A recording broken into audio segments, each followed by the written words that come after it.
हे friends, मैं हूं रामपुल धाकर। DC knowledge में आप सभी का स्वागत है। सारे एग्ज़ाम की तैयारी करने के लिए प्लीज़ इस चैनल को शेयर कीजिए, सब्सक्राइब कीजिए और लाइक कीजिए।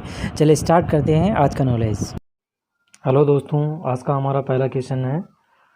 हाल ही में national board for wild life ने असम में किस वन्यजीव अभ्यारण्य के एक हिस्से सालेकी में कोयला खनन की सिफारिश की है?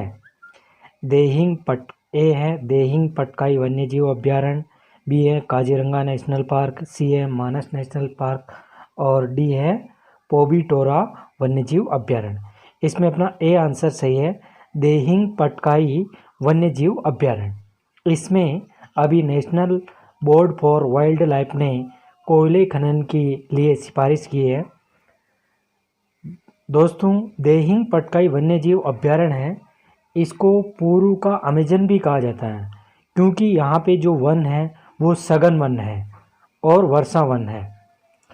इस देहिंग पटकाई वन्यजीव अभ्यारण्य की स्थापना हुई थी 2004 में और इसका क्षेत्रफल है 111.19 वर्ग किलोमीटर। काजीरंगा नेशनल पार्क, मानस नेशनल पार्क और पोबीटोरा वन्यजीव अभ्यारण्य ये भी असम में ही स्थित है, यानी कि ये चारों अभ्यारण्य जो है ये असम के ही है और जिसमें कोयला खनन के लिए सिफारिश की है वो है देहिंग पटकाई वन्यजीव अभ्यारण्य। ए आंसर सही है। अब असम की है बात, तो असम के गवर्नर कौन है? अभी जगदीश मुखी असम के गवर्नर हैं। और असम के सीएम कौन है? तो असम के मुख्यमंत्री है सर्बानंद सोनोवाल, जो बीजेपी के हैं। असम की विधानसभा सीटें कितनी है टोटल? तो असम की विधानसभा सीटें हैं 126। नेक्स्ट,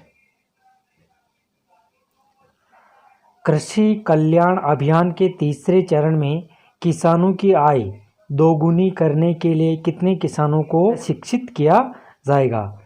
ए है 11.05 लाख और बी है 17 लाख किसानों को, सी है 15 लाख किसानों को, डी है इनमें से कोई नहीं। क्योंकि मोदी सरकार का ये लक्ष्य है कि 2022 तक जितने भी किसान हैं उनकी आय को 2 गुना करना है। तो उसके तहत जो तीसरा चरण अभी प्रारंभ किया गया है उसके तहत 17 लाख किसानों को, जो कृषि विज्ञान केंद्र है भारत सरकार का, चुनिंदा 112 जिलों में उनको प्रशिक्षित किया जाएगा ताकि उनकी आय दोगुनी की जा सके। नेक्स्ट,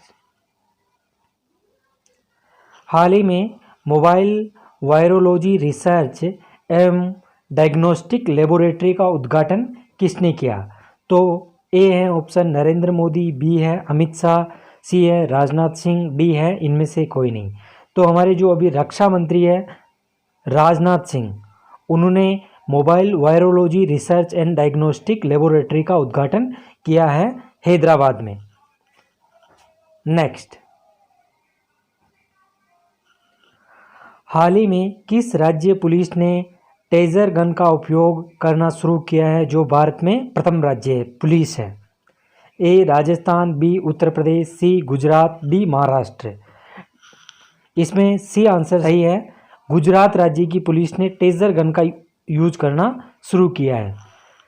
टेजर गन क्या होती है? इससे एक इलेक्ट्रिसिटी निकलती है जिससे कि सामने वाला जो क्रिमिनल होता है वो उसको घायल करने के लिए टेजर गन का यूज़ किया जाता है।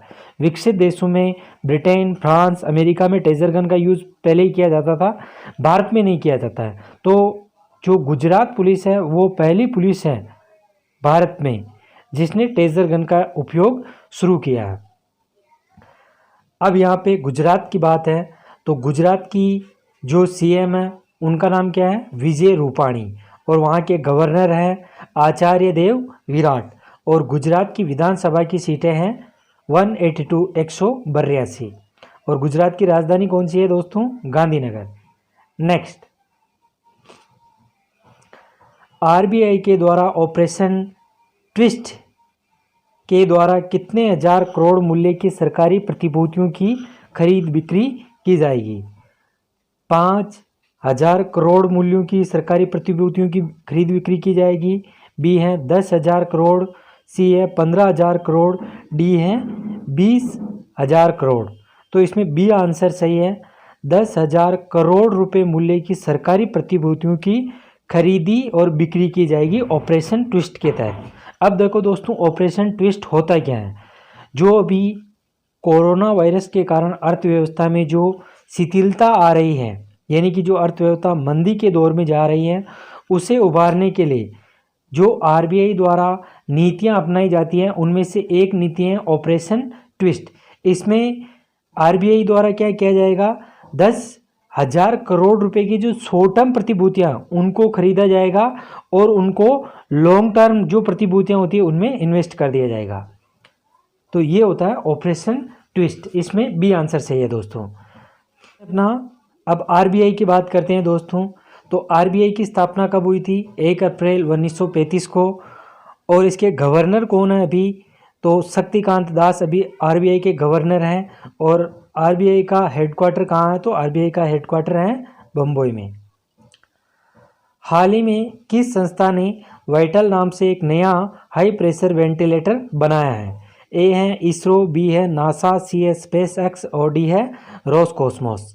तो इसमें बी ऑप्शन सही है। अमेरिका की जो अंतरिक्ष एजेंसी है नासा, उसने एक वाइटल नाम का हाई प्रेशर वेंटिलेटर बनाया है, जो दूसरे वेंटिलेटर से लागत में कम होता है। इसे आसानी से सेट किया जा सकता है, बनाया जा सकता है। और वह पेशेंट जिनको वेंटिलेटर की कम ज़रूरत होती है, उनके लिए ये काम में लिया जाएगा। तो अब नासा की बात करते हैं। नासा की स्थापना कब हुई थी? नासा की स्थापना हुई थी 1958 में। और उसका हेडक्वार्टर कहाँ है? तो वाशिंगटन डीसी में नासा का हेडक्वार्टर है। और कई बार दोस्तों नासा की फुल फॉर्म पूछी जाती है। तो इस नासा की फुल फॉर्म होती है national aeronautics and space administration. Next, विश्व मलेरिया दिवस कब मनाया जाता है? ए है 5 अप्रैल, बी है 10 अप्रैल, सी है 20 अप्रैल, डी है 25 अप्रैल। तो जो विश्व मलेरिया दिवस होता है वो 25 अप्रैल को मनाया जाता है। इसमें आपका डी आंसर सही है। 2020 की जो थीम है वो है zero malaria starts with me. क्या है दोस्तों? 2020 विश्व मलेरिया दिवस की theme zero malaria starts with me. Zero malaria starts with me. और ये विश्व मलेरिया दिवस मनाता कौन है? विश्व मलेरिया दिवस मनाता है WHO, वर्ल्ड हेल्थ ऑर्गेनाइजेशन। अब वर्ल्ड हेल्थ ऑर्गेनाइजेशन की स्थापना कब हुई थी? तो वर्ल्ड हेल्थ ऑर्गेनाइजेशन की स्थापना हुई थी 7 अप्रैल 1948 को। और WHO के जो हेड हैं वो कौन है? Tedros Adhanom. और WHO का हेडक्वार्टर है जेनेवा, स्विट्जरलैंड में। नेक्स्ट, निम्न में से कौन सा उद्योग हाल ही में पहली बार निर्यात में शीर्ष रहा है? ए कृषि उद्योग, बी केमिकल और पेट्रोकेमिकल उद्योग, सी कोयला उद्योग, डी फार्मा उद्योग।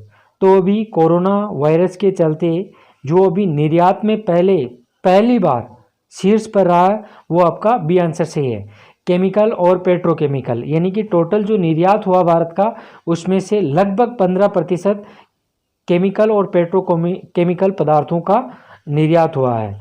तो इसलिए केमिकल और पेट्रोकेमिकल उद्योग शीर्ष पर रहे। बी आंसर सही है। नेक्स्ट, विश्व बैंक के अनुसार हाल ही में भारत के विदेशी भुगतान में कितने प्रतिशत कमी आएगी? ए है 20%, बी है 23%, सी है 25%, डी है इनमें से कोई नहीं। तो इसमें बी आंसर सही है, 23% कमी आएगी। अब विदेशी भुगतान होता क्या है दोस्तों? जो भारत के लोग हैं वो विदेश में जाते हैं और विदेश में जो पैसा कमाकर भारत में अपने परिवार वालों को भेजते हैं, उनको कहा जाता है विदेशी भुगतान। तो इसमें कोरोना वायरस के कारण 23% की कमी आएगी।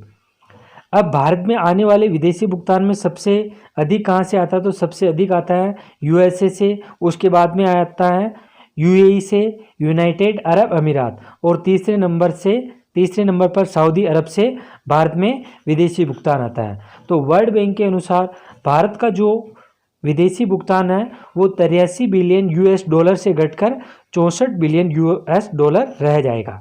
नेक्स्ट, हाल ही में केंद्रीय सूचना व प्रसारण विभाग का सचिव किसे नियुक्त किया गया है? तो ए है अमित खरे, बी है प्रीति सूदन और सी है तरुण बजाज, डी है इनमें से कोई नहीं। ए आंसर सही है दोस्तों। केंद्रीय सूचना और प्रसारण विभाग का सचिव अभी अमित खरे को नियुक्त किया गया है। अब प्रीति सूदन ये हमारे स्वास्थ्य विभाग है उसकी सचिव है और तरुण बजाज हमारे पीएमओ और आर्थिक मामले विभाग के सचिव है। नेक्स्ट, हाल ही में वर्चुअल अदालतों के जरिए सुनवाई करने वाला पहला राज्य कौन बना है? ए राजस्थान, बी गुजरात, सी उत्तर प्रदेश, डी कर्नाटक। तो इसमें अपना सी आंसर सही है, उत्तर प्रदेश पहला ऐसे राज्य है जहां पर वर्चुअल अदालतों के जरिए सुनवाई की जाएगी। कोरोना के चलते घर पर ही कोई क्रिमिनल रहेगा और उसके केस की सुनवाई वीडियो कॉन्फ्रेंसिंग के द्वारा की जाएगी। नेक्स्ट, हाल ही में किस देश ने कोरोना वायरस वैक्सीन का मानव परीक्षण शुरू किया है? ए इटली, बी जर्मनी, सी संयुक्त राज्य America, D UK United kingdom. तो इसमें डी आंसर सही है, यूके ने अभी कोरोना वायरस वैक्सीन का मानव पर परीक्षण शुरू कर दिया है। थैंक यू दोस्तों।